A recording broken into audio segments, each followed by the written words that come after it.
Selamat pagi dan apa kabar pemirsa, senang sekali saya Meisha Laurencia kembali menjumpai Anda dalam program seputar NU Sulsel edisi hari ini. Sejumlah informasi menarik akan kami hadirkan dalam 30 menit ke depan di antaranya. Puluhan massa keluarga korban pembusuran menyerang permukiman warga.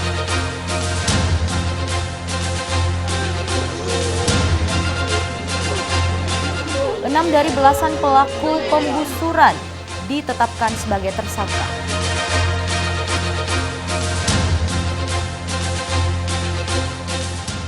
Ibu rumah tangga yang menjadi korban KDRT.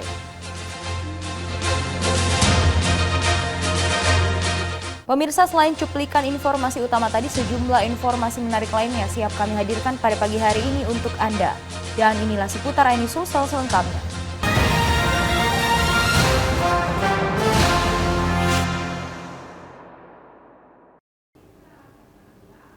Pemirsa, kita awali dengan informasi pertama. Puluhan warga yang diduga massa keluarga korban pembusuran disertai aksi pengeroyokan hingga tewas di Goa, menyerang pemukiman warga menggunakan batu. Akibatnya sebuah rumah rusak karena menjadi sasaran pelemparan. Massa keluarga korban diduga mencari rumah pelaku pembusuran yang hingga kini belum ditangkap polisi.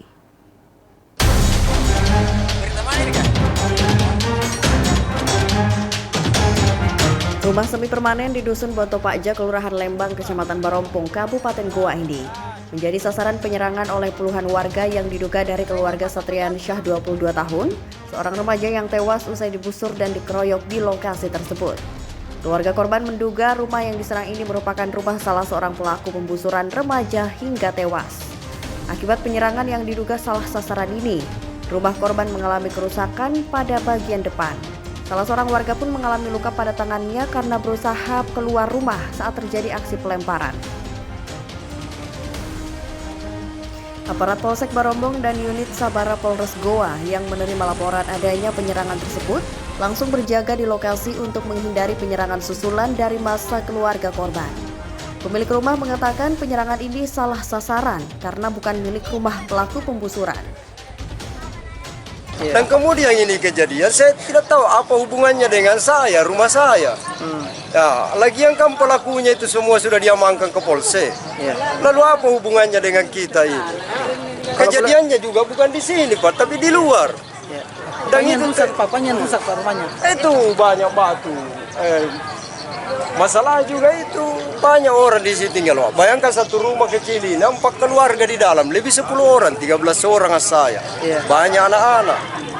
Tapi tidak ada luka keluarga. Ada tadi itu tangannya sempat lari karena melompat keluar lewat di atas itu turun. Tiba-tiba tadi datang. Kemarin kami sudah jelaskan kepada keluarga korban bahwa permasalahan ini kami sudah tangani, dan oleh keluarga korban sendiri menjelaskan bahwa permasalahan ini kami serahkan ke pihak kepolisian. Kalau tadi tiba-tiba ada keluarga korban atau simpatisan korban yang datang. Namun warga di sana merasa kaget karena jumlah mereka cukup banyak, sehingga banyak warga yang berlarian ke sana kemari menyelamatkan diri karena merasa akan dilakukan penyerangan. Sementara aparat Polsek Barombong yang menangani kasus pembusuran remaja hingga tewas masih mengejar sejumlah terduga pelaku yang berjumlah belasan orang. Guna mengantisipasi aksi balas dendam, sejumlah petugas bersenjata lengkap disiagakan di lokasi pembusuran. Dari Kabupaten Goa, Bukma iNews melaporkan.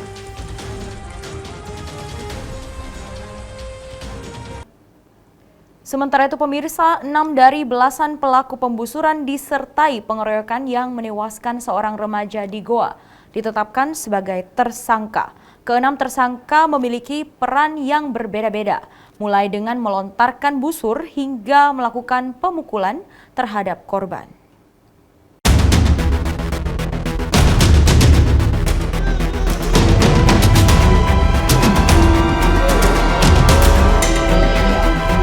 Pelaku pembusuran disertai dengan pengeroyokan terhadap korban Satrian Syah 22 tahun ini langsung ditetapkan sebagai tersangka oleh Satreskrim Polsek Barombong, Kabupaten Goa.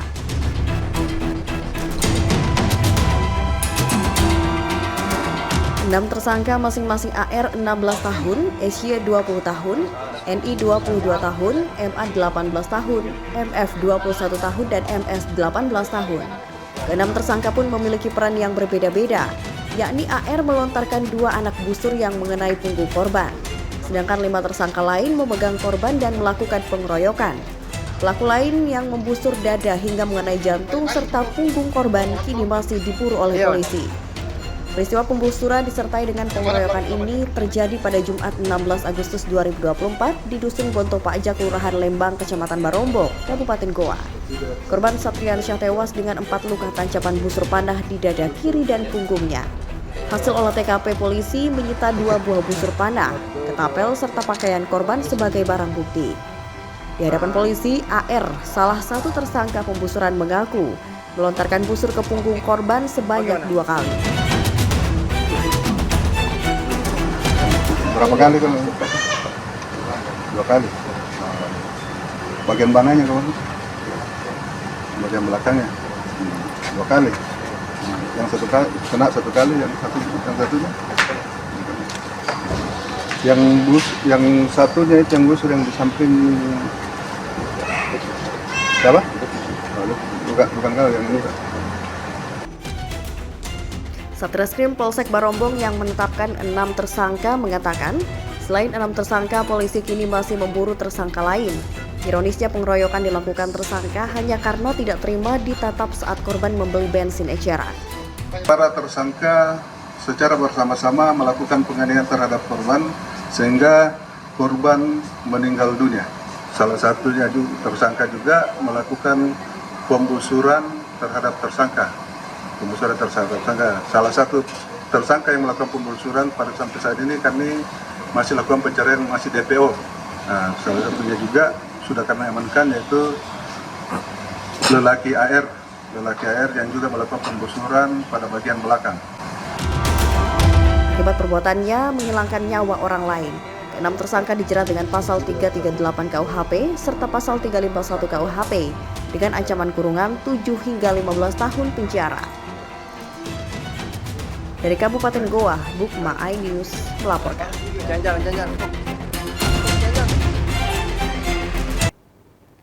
Kita ke informasi lainnya, pemirsa. Pasca Mahkamah Konstitusi atau MK mengabulkan sebagai gugatan yang diajukan Partai Buruh dan Partai Gelora terhadap Undang-Undang Pilkada, semakin menguatkan pasangan Dhani Azhar untuk memastikan keduanya bertarung di pemilihan Gubernur Sulsel 2024. Pasangan dia sudah memenuhi syarat kendati hanya diusung 2 partai politik.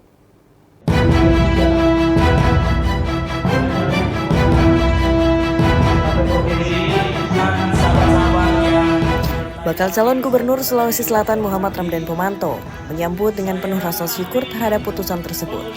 Putusan Mahkamah Konstitusi melalui putusan nomor 60 PUU 22/2024 yang mengubah ambang batas atau threshold pencalonan calon kepala daerah dan wakil calon kepala daerah. Putusan tersebut menguatkan pasangan Dhani Pomanto Azhar Arsyad maju di Pilgub Sulsel 2024. Dengan putusan MK tersebut, maka pasangan Dhani Azhar dipastikan bisa maju dalam pertarungan pemilihan Gubernur Sulsel 2024. Jika melihat dari DPT Sulsel pada Pileg 2024, jumlahnya mencapai 6,6 juta atau masuk pada kategori pasal 40 huruf C. Pada kategori tersebut, peserta pemilu harus memperoleh suara sah paling sedikit 7,5%. Itulah yang saya pertama pernah bilang, pada saat nafsu kota kosong meninggi atau nafsu orang membuat kota kosong begitu berapi-api, saya akan bilang itu keinginan manusia, tapi keinginan Allah itu yang jadi. Nah, kita bisa lihatlah kebesaran Allah. Ini kan mana pernah kita bayangkan akan terjadi jalan seperti ini. Dan saya kira ini jalan-jalan yang memang sudah diatur sama Allah. Mudah-mudahan ini jalan tanda-tanda baik untuk kita. Amin. Terus bagaimana kesiapannya Pak setelah keluarnya ini? Sedangkan belum keluar saja MK kita sudah siap. Ya. Saya kira kita akan, bentuk kesyukuran kita akan lebih siap lagi. Saat ini pasangan dengan akronim DIA tersebut telah mengantongi 14,05% suara. Hasil gabungan dari PDIP 6,40% suara dan PKB 7,65% suara. Dari Makassar, tim liputan iNews melaporkan.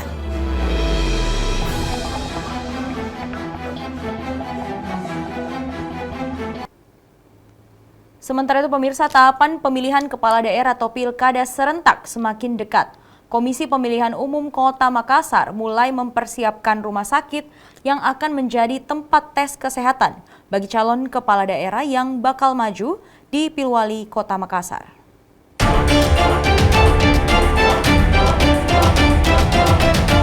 Jelang pilkada serentak, sejumlah persiapan telah dilakukan Komisi Pemilihan Umum KPU Kota Makassar dalam melaksanakan tahapan pemilihan kepala daerah atau pilkada yang kini semakin dekat. Salah satunya mempersiapkan rumah sakit tempat tes kesehatan calon kepala daerah yang bakal maju di Pilwali Kota Makassar. KPU Makassar sudah melakukan visit di 3 rumah sakit berbeda yang ada di Kota Makassar, berdasarkan rekomendasi dari Dinas Kesehatan Kota Makassar. 3 rumah sakit itu meliputi Rumah Sakit Wahidin Sudirohusodo, Rumah Sakit Unhas, dan Rumah Sakit Dr. Tajuddin Halid. Dari 3 rumah sakit itu akan dipilih salah satunya. Hal ini ditegaskan Ketua KPU Makassar Muhammad Yasir Arafat saat melakukan rapat koordinasi di salah satu hotel di Kota Makassar. Dengan terbitnya KPT 1090 tentang item-item pemeriksaan, jadi kami menyerahkan item pemeriksaan itu pada Dinas Kesehatan untuk memverifikasi rumah sakit mana saja yang dapat mengcover item-item pemeriksaan tersebut. Ada 20 pemeriksaan itu, 18 jiwa dan fisik, 2 itu narkoba.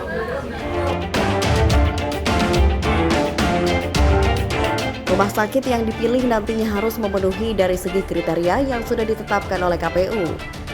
Hal itu diatur dalam Surat Keputusan Komisi Pemilihan Umum Nomor 1090 Tahun 2024 tentang pedoman teknis pemeriksaan kesehatan dalam pemilihan gubernur dan wakil gubernur, bupati dan wakil bupati, serta wali kota dan wakil wali kota. Dari Makassar, Leo Muhammad Nur, iNews melaporkan. Pemirsa, masih seputar informasi Pilgub dan Pilkada serentak. Jelang penyelenggaraan Pilgub dan Pilkada serentak di Sulsel, sejumlah tokoh agama dan tokoh masyarakat mengajak warga Sulsel untuk senantiasa menjaga jalannya proses Pilgub dan Pilkada serentak di Sulsel agar berjalan dengan damai dan lancar.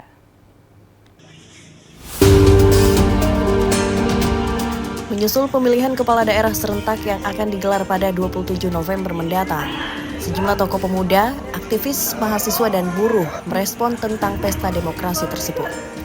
Ketua Komite Nasional Pemuda Indonesia Sulawesi Selatan, Ketua Perhimpunan Mahasiswa Katolik Republik Indonesia, dan Fadli Yusuf selaku Ketua Konfederasi Serikat Pekerja Indonesia atau KSPI Sulawesi Selatan, mewakili buruh memberikan tanggapan terkait dinamika politik di Sulawesi Selatan dan berharap berjalan aman dan damai.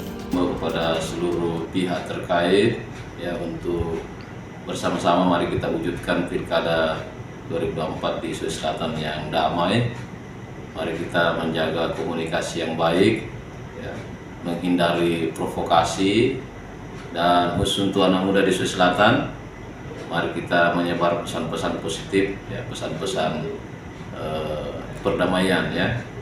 Walaupun kita berbeda pilihan, tetapi sesungguhnya tujuan kita sama, yaitu mewujudkan daerah kita yang lebih baik dan lebih maju.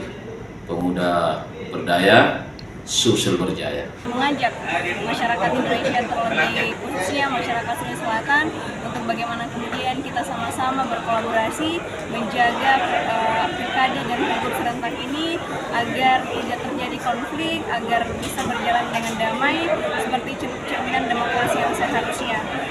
Saya mengajak seluruh masyarakat selatan untuk tetap solid, untuk tetap tertib sehingga pilgub dan pilkada yang serentak ini kita hadapi secara bersama-sama dapat diselenggarakan tanpa konflik dan damai. Mendukung terwujudnya pilkada damai di Sulawesi Selatan, dan kami juga berharap agar pemimpin di daerah memperhatikan kesejahteraan kaum buruh, khususnya kaum buruh kelas pekerja menengah ke bawah, agar mendapatkan kesejahteraan dan dukungan dari pemimpin di daerah. Seluruh masyarakat Sulawesi Selatan, seluruh pihak yang terlibat berkomitmen bersama dalam proses demokrasi perhelatan pemilihan kepala daerah di 24 kabupaten kota berjalan dengan aman, tertib, tanpa adanya konflik dan tanpa kecurangan, sehingga menghasilkan pemimpin yang amanah kepada rakyat. Dari Makassar, Tim Liputan iNews melaporkan.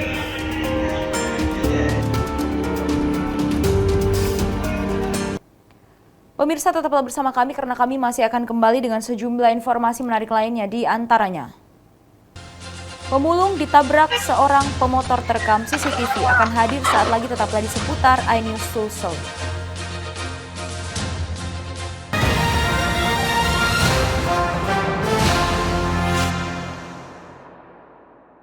Dan cobalah, mari kita semua saling menyayangi dan saling berbagi, dan bersama untuk hadapi bencana, kelak sambut pagi dan cerah mentari.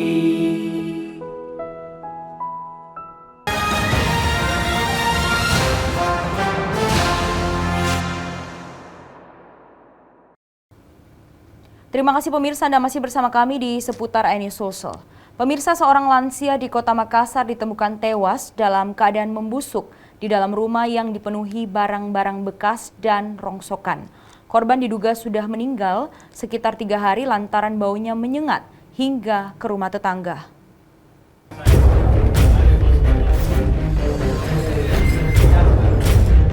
Lansia bernama Andi Mustang Abbas, 79 tahun, ditemukan tewas dalam rumahnya di Jalan Tinumbu, Lorong 146, Kelurahan Layang, Kecamatan Bontoala, Kota Makassar.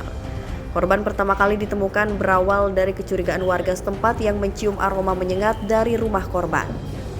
Hingga akhirnya dibuka paksa pintunya dan ditemukan korban meninggal dalam keadaan terbaring dan membusuk. Korban diduga telah meninggal sekitar 3 hari. Korban juga tinggal di rumahnya seorang diri. Mirisnya korban tinggal bersama barang-barang bekas dan rongsokan yang berserakan di dalam rumahnya. Belum diketahui pasti penyebab kematian korban, namun korban diketahui memiliki riwayat penyakit pada lutut serta penyakit asma. Kondisi korban saat ditemukan itu seperti apa? Kondisi pembusukan, kalau dari penyidik ya habis sekitar 3 hari. 3 hari. Dia terlumpuh atau baring atau dia dalam kondisi terbaring di tempat tidur. Selama hidup memang ada penyakit bang atau? Kalau penyakit terakhirnya di saya laporannya itu lututnya. Lututnya? Iya. Kalau asma apa ada? Asma ada, karena memang keturunan dari saya. Kini jasad korban telah dievakuasi oleh tim Inafis Polrestabes Makassar bersama tim forensik Bidokes Polda Sulsel ke Rumah Sakit Polri Bayangkara Makassar. Dari Kota Makassar, Leo Muhammad Nur, iNews melaporkan.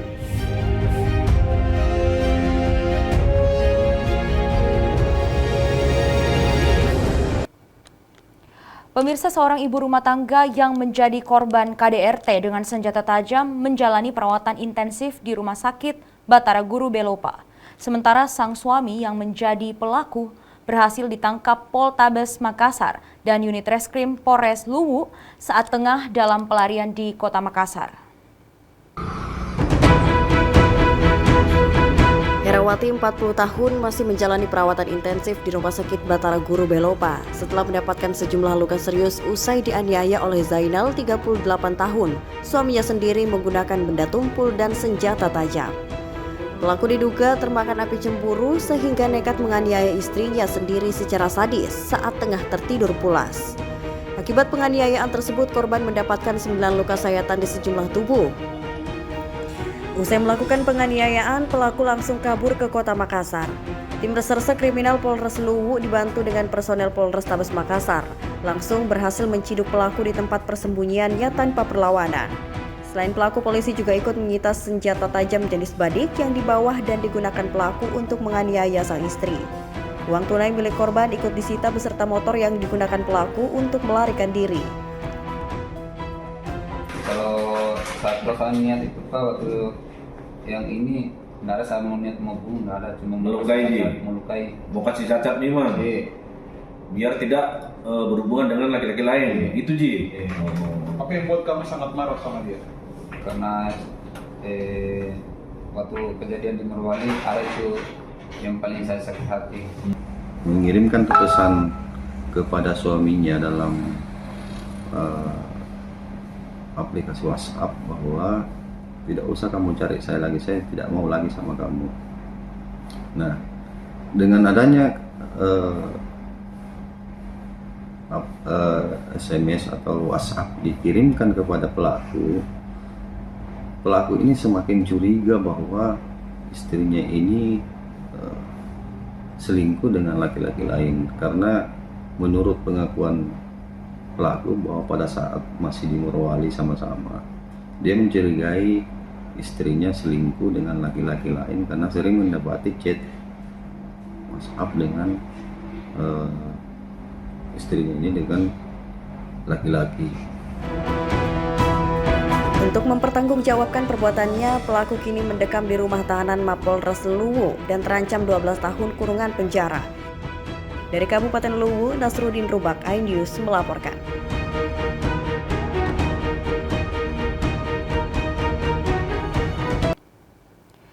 Pemirsa, Ketua TP PKK Kota Makassar, Indira Yusuf Ismail, mengunjungi Longwis Pinneberg di Kelurahan Mariso, Kecamatan Mariso. Indira meminta partisipasi aktif warga dalam mengembangkan potensi wisata.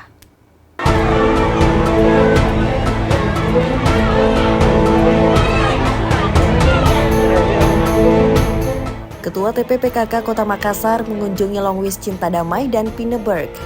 Kedatangan Indira Yusuf Ismail disambut antusias oleh para ibu-ibu dan ribuan anak-anak di Longwis.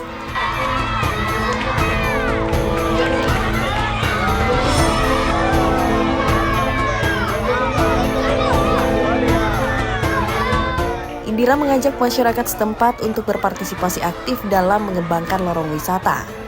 Indira Yusuf Ismail juga menjelaskan pentingnya peran masyarakat dalam menata dan menjaga Longwis, karena setiap lorong punya karakteristik sendiri, sehingga dalam menatanya masyarakat juga harus memperhatikan dampak dan masalah-masalah yang ada di kawasan tersebut. Longwis juga bisa menjadi area tempat bermain anak-anak yang nyaman. Jika lorongnya tertata lebih baik dan terlihat menarik, anak-anak juga bisa nyaman dalam bermain-main. Hal itu diharapkan untuk semua pihak bisa saling bahu-membahu mempercantik hingga menjaga kebersihan lorongnya, agar bisa menjadi daya tarik untuk dikunjungi. Longwis yang menarik dapat menciptakan ekosistem yang lebih baik. Wisatawan juga dapat diedukasi bahwa dalam lorong ada UMKM kerajinan dan kuliner yang dapat dinikmati. Tidak mengecilkan hati bapak-bapak, kita mau ibu-ibunya tolong bekerja sama supaya lorong ini lebih cantik lagi. Kalau saya yang datang dari masalah, tapi kalau tamu yang datang, tamu calai bagaimana perasaan? Kalau dia kotor, misalnya ada sampah, jadi kita berharap di lorong ini tidak ada seperti itu. Harapan saya tentunya saya berharap di sini banyak anak. Kalau lorongnya tertata dengan baik, lebih cantik lagi, saya kira anak-anak juga bisa nyaman main-main di sini. Kita juga semua ibu-ibu, barangkali ada usaha-usaha yang bisa kita buat lagi, sehingga ini memenuhi standar sebagai lorong wisata. Teruskan kebaikan bersama tangan yang terulur, bersama hati yang tulus, kita satukan tekad. Kota Makassar bersinar terang bersama. Diharapkan semua warga dapat bersemangat dalam membawa lorongnya menjadi yang terbaik dan memajukan lorong-lorong wisata yang ada di Makassar. Dari Makassar, Mulyadi dan Unim Bone, iNews melaporkan. Kota Makassar bersama kita mengukir sejarah baru. Teruskan kebaikan bersama tangan yang terulur, bersama hati yang tulus, kita satukan tekad. Kota Makassar bersinar terang bersama. Teruskan kebaikan, cinta kita tak terkalahkan. Pemirsa, kita beralih ke informasi lainnya. Wacana revisi Undang-Undang Kepolisian Republik Indonesia atau UU Polri terus menjadi sorotan publik dan memicu perhatian serius dari sejumlah kalangan baik dari akademisi maupun aktivis hukum. Mereka beramai-ramai memberikan kritikan terhadap revisi undang-undang tersebut yang dianggap kontroversial dan belum saatnya harus direvisi. Fakultas Hukum Universitas Hasanuddin bekerjasama dengan Pusat Riset Sistem Peradilan Pidana Universitas Brawijaya atau Persada UB dan Asosiasi Pengajar Hukum Pidana dan Kriminologi atau Asperhupiki menggelar kegiatan Focus Group Discussion atau FGD di Fakultas Hukum Universitas Hasanuddin Makassar. Kegiatan dengan tema Revisi UU Polri dan Dampaknya Terhadap Sistem Peradilan Pidana menghadirkan sejumlah pakar hukum akademisi. Mereka menilai bahwa UU Polri belum saatnya untuk direvisi dan tidak perlu terburu-buru. Pasalnya banyak yang dibahas tapi belum diatur dalam KUHP. Namun di sisi lain memang penguatan kepolisian melalui revisi Undang-Undang Polri perlu dilakukan sehingga ada UU Polri yang baru tapi dalam konteks satu kerangka untuk memperkuat akuntabilitas, pengawasan bukan urusan eksternal. Menurut Ketua Umum Asperhupiki Dr. Fahrizal Afandi, ada banyak pasal-pasal yang problematis bahkan mengancam pemberantasan korupsi. Salah satunya pasal 16 akan menjadi kemunduran dari pemberantasan korupsi. Pengangkatan penyidik KPK dan penyidik jaksa harus mendapatkan rekomendasi dari Polri. Ini juga akan melemahkan pemberantasan korupsi. Revisi Undang-Undang Polri ini harus ditunda karena 3 bulan tidak mungkin cukup untuk membahas pasal-pasal yang problematik. Kalau dalam kondisi hari ini, tentu revisi Undang-Undang Polri ini harus ditunda, ya. Karena kenapa? Karena 3 bulan tidak mungkin cukup membahas pasal-pasal yang problematik itu. Apalagi banyak kewenangan-kewenangan yang diberikan. Tapi kalau kita baca di revisi Undang-Undang Polri itu, penguatan pengawasan itu hampir tidak diatur. Kita tahu banyak kasus Vina, kasus anak di Padang, itu kalau misalkan ada penyidik Polri yang melakukan kekerasan, apa sanksinya? Penguatan sanksinya apa? Itu tidak diatur secara tegas dalam Undang-Undang Polri. Malah yang ada dikasih banyak kewenangan.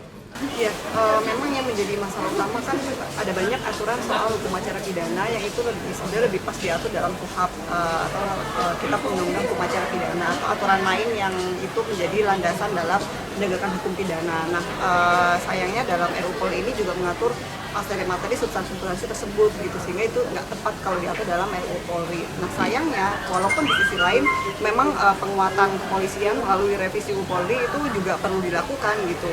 Kita mungkin juga perlu untuk punya undang-undang polisi baru gitu, tapi dalam konteks atau kerangka untuk memperkuat akuntabilitas, mekanisme pengawasan baik internal maupun eksternal itu yang harus diperkuat. Tapi sayangnya rohnya itu yang paling utama gitu yang perlu ada dalam RUU Polri sayangnya nggak ada gitu.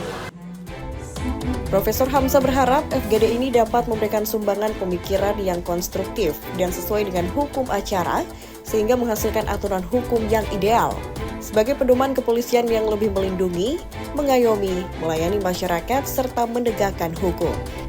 Dari Makassar, Muhammad Fadli, iNews melaporkan.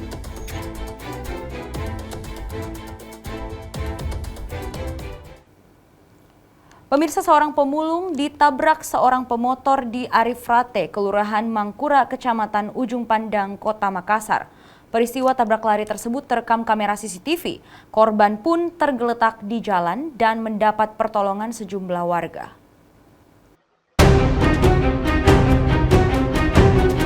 Inilah rekaman video kamera pengintai atau CCTV, di mana terlihat seorang pemulung yang menggunakan becak ditabrak oleh seorang pengendara motor berwarna putih.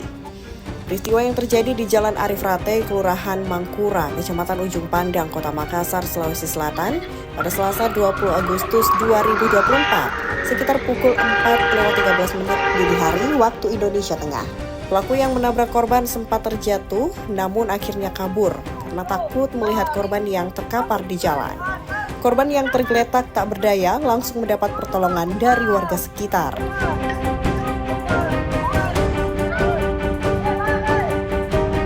Dari Makassar, tim Liputan iNews melaporkan.